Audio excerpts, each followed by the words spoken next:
साथियों नमस्कार, स्वागत है आपका हमारे YouTube channel study circle with BP में। कर रहे हैं मध्य प्रदेश शिक्षक पात्रता परीक्षा वर्ग 3 के बारे में।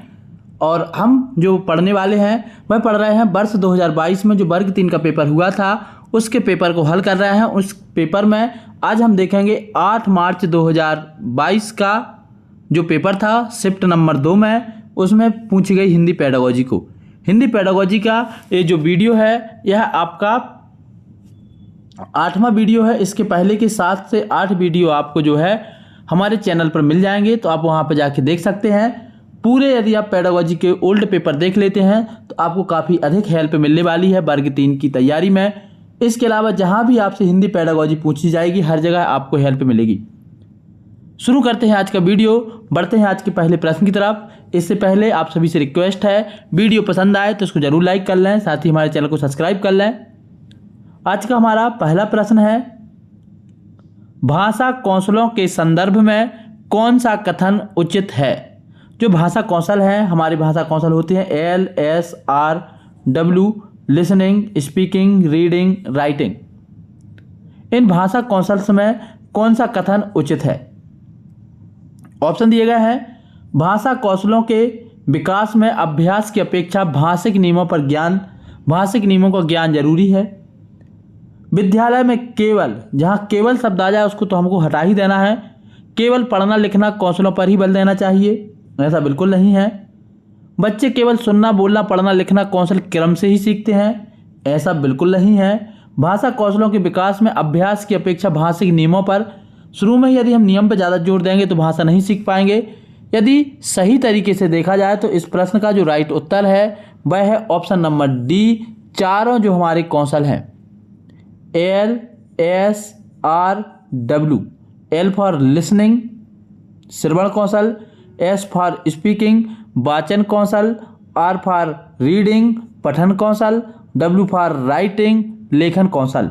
ये चारों के स्किल्स जो है एक दूसरे से परस्पर संबंधित हैं, इंटरकनेक्टेड हैं, एक दूसरे से जुड़े हुए हैं।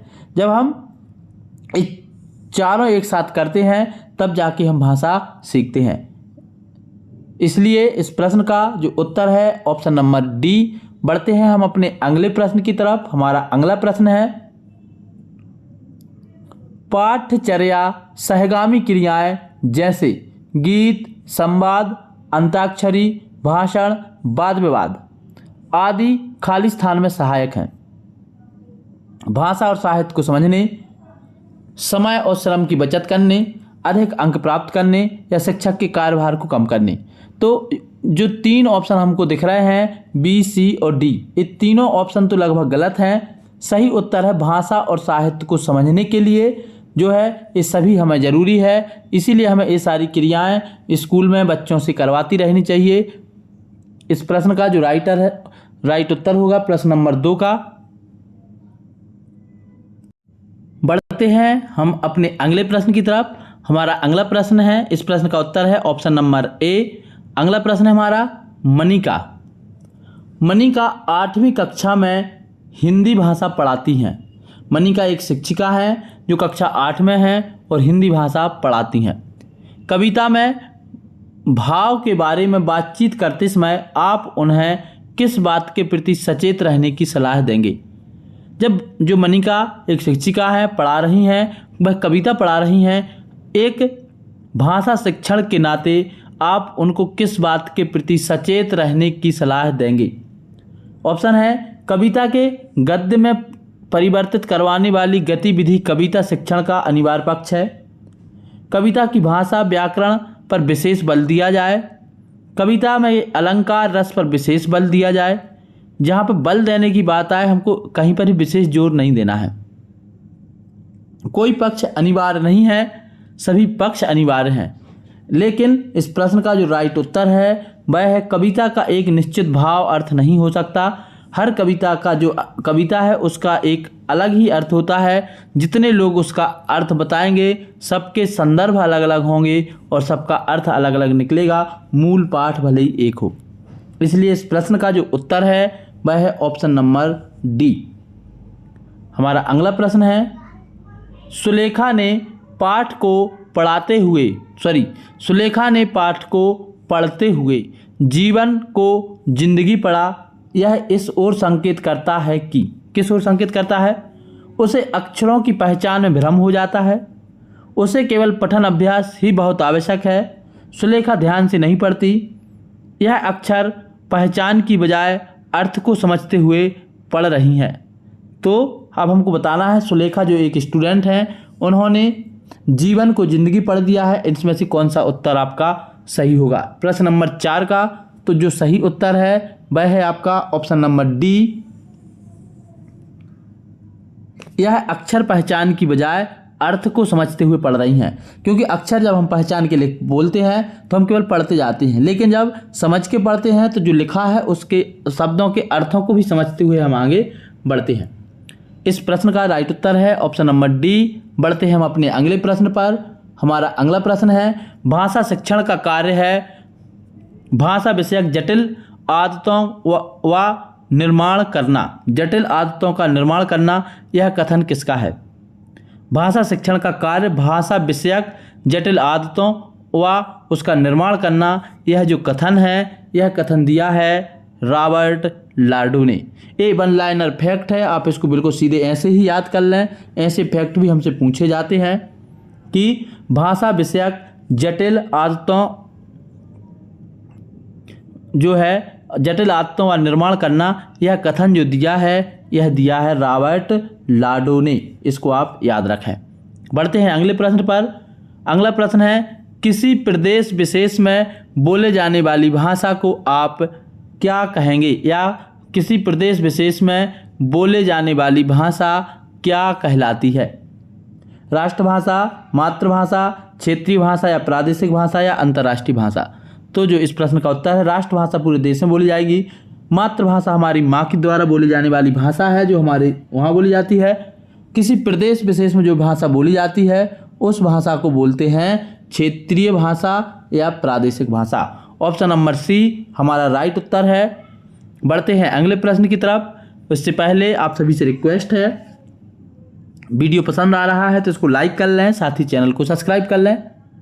हमारा जो अगला प्रश्न है, निम्न में से व्यवहार में संशोधन करने की एक प्रक्रिया कौन सी है? व्यवहार में संशोधन करने की जो एक प्रक्रिया है वह कौन सी है?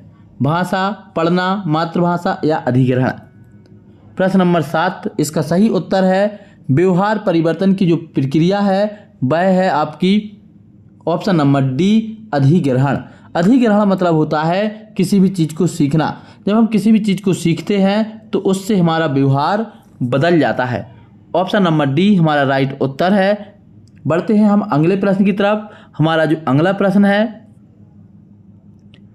निम्नलिखित में से निगमन विधि में छात्र, जो निगमन विधि है, एक दो तरीके की विधि होती है, एक इंडक्टिव एक डिडक्टिव। निगमन विधि होती है जो नी से ही स्टार्ट है, हम यहीं से याद कर लें, जो नियम से उदाहरण की ओर चलती है। और एक आगमन विधि होती है जो उदाहरण से नियम की ओर चलती है। तो अब इसी को जो मनोविज्ञान की भाषा में विशिष्ट से सामान्य की ओर अग्रसर होता है, विशिष्ट से विशिष्ट की ओर अग्रसर होता है, सामान्य से विशिष्ट की ओर होता है या सामान्य से सामान्य की ओर होता है, ये हमें बताना है। जब हम किसी चीज़ को नियम से उदाहरण की तरफ बढ़ते हैं तो नियम सामान्य होते हैं जो हर जगह लागू होते हैं, और उदाहरण विशिष्ट होते हैं जो अलग अलग जगह अलग अलग देखे जा सकते हैं। इसीलिए जो ये विधि है यह हमको बताती है कि सामान्य से विशिष्ट की ओर जाना। जो निगमन विधि है, निगमन विधि में हम सामान्य से विशिष्ट की ओर जाते हैं। सामान्य नियम से हम विशिष्ट उदाहरण देखते हैं, इसलिए विशिष्ट की ओर जाते हैं। इस प्रश्न का राइट उत्तर है ऑप्शन नंबर सी।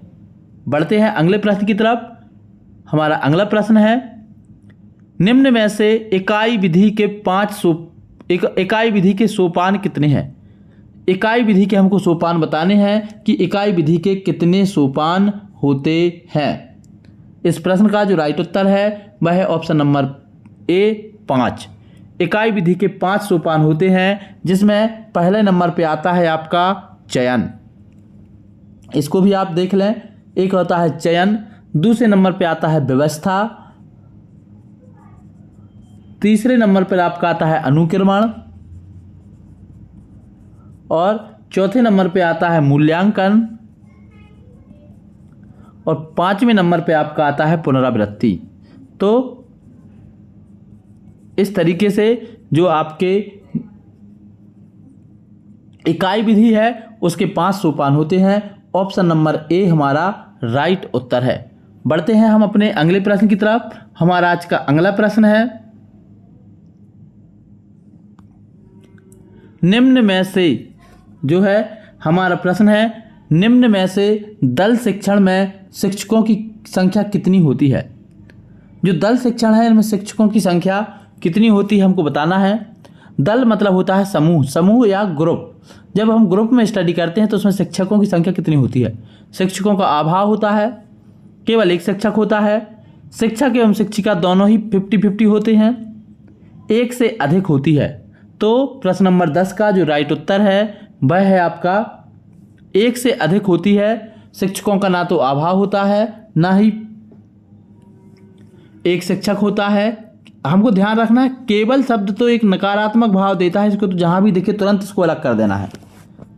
शिक्षक एवं शिक्षिका दोनों 50-50 होते हैं, ऐसा कोई नियम नहीं है। किसी विद्यालय में हो सकता है शिक्षक ही शिक्षक हैं या कहीं कहीं शिक्षिका शिक्षिका हैं, तो क्या वहाँ पर दल शिक्षण नहीं कराएंगे, तो ये भी नहीं होगा। अभाव बिल्कुल नहीं होता है। हाँ, एक से अधिक शिक्षक होते हैं दल शिक्षण में, जो कि बच्चों पर नज़र रखते हैं।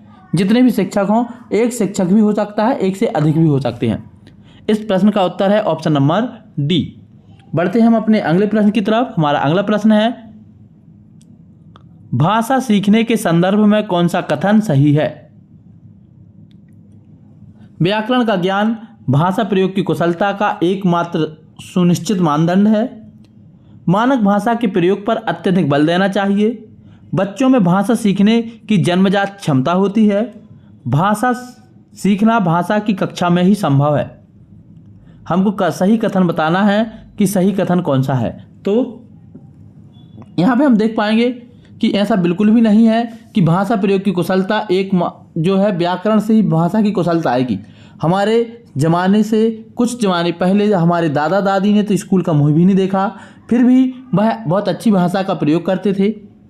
मानक भाषा के प्रयोग पर अत्यधिक बल हमको कहीं भी नहीं देना है। बल शब्द जो है बहुत ही नकारात्मक भाव देता है, ये भी हटा देना है। भाषा सीखना भाषा की कक्षा में ही संभव है, ऐसा बिल्कुल भी नहीं है। परिवेश में ही बच्चा भाषा को सीखता है, इसलिए तीनों ऑप्शन एक गलत हैं। सही उत्तर है हमारा ऑप्शन नंबर सी। बच्चों में भाषा सीखने की जन्मजात क्षमता होती है। बढ़ते हैं हम अपने अगले प्रश्न की तरफ। हमारा अगला प्रश्न है, उच्च प्राथमिक स्तर पर कहानी रचना के लिए उपयोगी सामग्री होगी। तो हमको बताना है कौन सी सामग्री उपयोगी होगी। प्रश्न नंबर 12, इसका राइट उत्तर है श्यामपट्ट, फ्लैश कार्ड, चित्रकथाएं और यह सभी। तो ये सभी जो है हमें कहानी लेखन के लिए या कहानी रचना के लिए आवश्यकता है। श्यामपट्ट भी चाहिए, फ्लैश कार्ड भी चाहिए, चित्रकथाएं भी चाहिए। सभी जो है आपकी प्राथमिक और उच्च प्राथमिक स्तर पर जरूरी है। ऑप्शन नंबर डी इसका राइट उत्तर होगा। बढ़ते हैं अगले प्रश्न की तरफ। हमारा अगला प्रश्न है, भाषा विकास का द्वितीय चरण निम्न में से क्या है।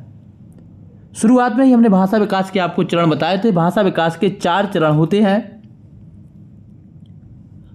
नंबर 1 पर आता है एल, नंबर 2 पे आता है एस, फिर आता है आर, फिर आता है डब्ल्यू। एल फॉर होता है लिसनिंग मतलब सुनना, एस फॉर होता है स्पीकिंग मतलब बोलना, आर फॉर होता है रीडिंग मतलब पढ़ना, और डब्ल्यू फॉर होता है राइटिंग मतलब लिखना। तो ये भाषा के विकास के जो है चरण हैं। तो लिसनिंग के बाद होता है स्पीकिंग, स्पीकिंग मतलब बोलना। ऑप्शन नंबर ए हमारा राइट उत्तर होगा। बढ़ते हैं हम अपने अगले प्रश्न की तरफ। हमारा अगला प्रश्न है, ध्वनि साम्य विधि द्वारा। ध्वनि साम्य विधि मतलब ध्वनि में समानता के द्वारा क्या किया जाता है। ध्वनि में समानता रखने वाले शब्दों को एक साथ सिखाया जाता है, उच्चारण व हाव भाव सिखाया जाता है, अनुकरण करना सिखाया जाता है या नकल करना सिखाया जाता है। तो यहाँ पर हम जब कोई भी प्रश्न हल करते हैं तो एक ऑप्शन तो इतना खतरनाक होता है कि उसको तो हम देख करके ही तुरंत अलग कर सकते हैं कि ये तो नहीं होगा, बाकी कुछ भी हो। अब बचते हैं 3 ऑप्शन। इसमें भी अनुकरण करना सिखाया जाता है या उच्चारण और हाव भाव। तो उच्चारण हाव भाव के अलावा जब हम साम्य विधि की बात कर रहे हैं और ध्वनि साम्य की बात कर रहे हैं तो जहाँ पर समान ध्वनि होगी वैसे शब्दों को एक साथ लिखा जाता है, ध्वनि में समानता रखने वाले शब्दों को एक साथ सिखाया जाता है। ऑप्शन नंबर ए हमारा राइट उत्तर होगा। हम देखते हैं कि जो पुस्तक में राइमिंग वर्ड होते हैं उनको एक साथ क्यों पढ़ाया जाता है, ताकि बच्चा उनमें ध्वनि समान है और उनको जल्दी जल्दी से सीख ले और धीरे धीरे ऐसे ही बच्चे को भाषा हम सिखाते हैं। इस प्रश्न का उत्तर है ऑप्शन नंबर ए। बढ़ते हैं हम अपने अगले प्रश्न की तरफ। हमारा आज का अगला प्रश्न है, छात्रों को उपचारात्मक शिक्षण प्रदान करने की सबसे सुगम विधि है। छात्रों को जो है उपचारात्मक शिक्षण हमको देना है तो सबसे अच्छी विधि क्या है? उपचारात्मक शिक्षण की सबसे अच्छी विधि है प्रत्येक छात्र के अधिगम संबंधी दोषों का व्यक्तिगत रूप से अध्ययन कर उन्हें दूर करना, छात्रों के अधिगम संबंधी दोषों एवं कमजोरियों का निदान करना, छात्रों की व्यक्तिगत भिन्नताओं के आधार पर उन्हें विभिन्न समूहों में विभाजित करके उनके लिए शिक्षण की व्यवस्था करना, छात्रों का पिछड़ापन दूर करना। तो इस प्रश्न का जो राइट उत्तर है वह है आपका छात्रों के अधिगम संबंधी दोषों और कमजोरियों का निदान करना। जब तक हम उन कमजोरियों का निदान करना मतलब पता नहीं करेंगे तब तक हम उनको खोजेंगे नहीं, जब तक हम ये अनुमान ही नहीं लगा पाएंगे कि हमको क्या करना है। हर एक यहाँ पर जो है एक हम लॉजिक लगा के देखते हैं। डॉक्टर के पास हम जाते हैं, डॉक्टर सीधे हमारा उपचार नहीं करता, उपचार करने के पहले वह ये पूछता जरूर है कि आपको क्या समस्या है। उस समस्या संबंधी जो भी जांच होती है उन जांच को करता है, तत्पश्चात वह जो है उपचार करता है। यही है आपकी उपचारात्मक शिक्षण। पहले जो आपकी कमजोरी है उसका निदान करना, पता करना, इसके बाद उस पर वर्क करना। इसलिए इस प्रश्न का उत्तर है ऑप्शन नंबर बी। इसी के साथ आज हमारा 8 मार्च सेकेंड शिफ्ट का भी ए पेपर कंप्लीट हुआ। अगला वीडियो हम लाएंगे 9 मार्च की फर्स्ट शिफ्ट का। तो ऐसे ही हमारे साथ जुड़े रहें। आपका लाइक करना, कमेंट करना जो है हमको प्रोत्साहित करता है। वीडियो कैसे लगते हैं कमेंट करके ज़रूर बताएं। इसके अलावा आप कौन से और विषय पर वीडियो चाहते हैं ये भी बताएं, ताकि आपके लिए कम से कम समय में अच्छे से अच्छा कंटेंट आपको लाया जा सके और वह भी निःशुल्क। तो हमारे साथ जुड़े रहें। अंत तक वीडियो देखने के लिए सभी का बहुत बहुत धन्यवाद। जय हिंद।